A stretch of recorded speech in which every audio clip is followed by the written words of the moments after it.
Yeah, there are planning restriction caps in place, and those are part of what we will address within our planning applications. What's the limit? What is the capacity constraint? There's currently, there's a planning limit that dates back to the planning permission for Terminal 2 of 32 million passengers at throughput at the airport. And what happens if you go in excess of that? Or how do you legally get to a position where you can? Because obviously by way of planning application and the associated infrastructure, and that's something that we're working on in terms of imminently producing that, and that to a certain extent had to take a backseat to the planning process around the runway, which has been preoccupying us for a number of years. You talked about interaction with the regulator. There is extensive interaction. There's a decision that takes up 250 pages.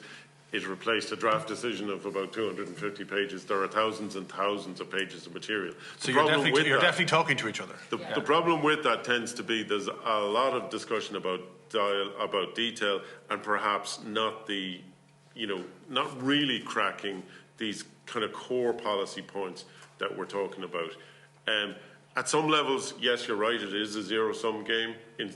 In some quarters, that could be described as you've no real as a positive. There's not a lot of reward for you becoming more efficient or more revenue generating. Let's put it like this: in looking at it positively, growth and a greater base to spread the costs on helps everybody, so there's a rising tide effect. And in theory, that should happen. That's one of the reasons why we are highly surprised that, let's say, in 2019, when there was a decision, and it was based on an upwardly moving profile and volumes were higher, was the reason why prices were per passenger. Reduced. That was the overall dialogue. Because volumes are going to be higher, prices will come down.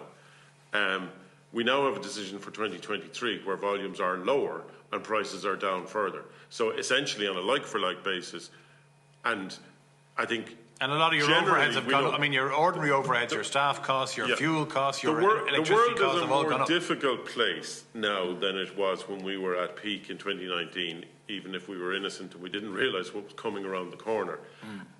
So I think we can forgive the process for considering a really rising tide in that. But when effectively the damage is compounded in 2023 is one of the reasons why I guess we have to translate our thousands of pages in submission into a simple statement in our opening submission that talks about it being inexplicable. The differences in terms of security numbers and some of these details, there are always arguments, but in summary terms, we are very uncomfortable with the long-term perspective in terms of how we can achieve the statutory responsibilities that we carry as a business. Just on connectivity, we are, as I said, in a variety of fora, we are really keen to promote all forms of connectivity to the airport, and obviously the more sustainable, the better.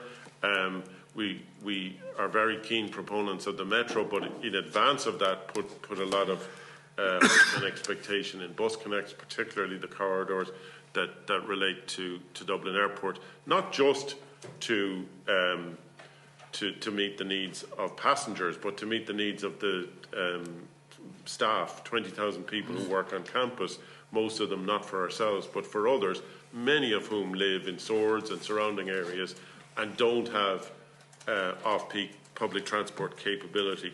Taxis, you've mentioned, taxis is a perennial issue. The primary problem, I would say from a Transport Committee point of view, is a lack of taxi drivers across the city and the country. Various things may be put in place to address that. We particularly get impacted by that at peak times, night times. If there's a concert on in town, very hard to get a taxi. Hard to explain that to an arriving passenger who expects them to be there.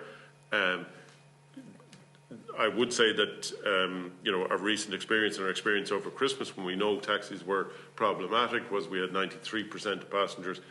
In this case, same 93%, but in fact a taxi wait of less than 10 minutes.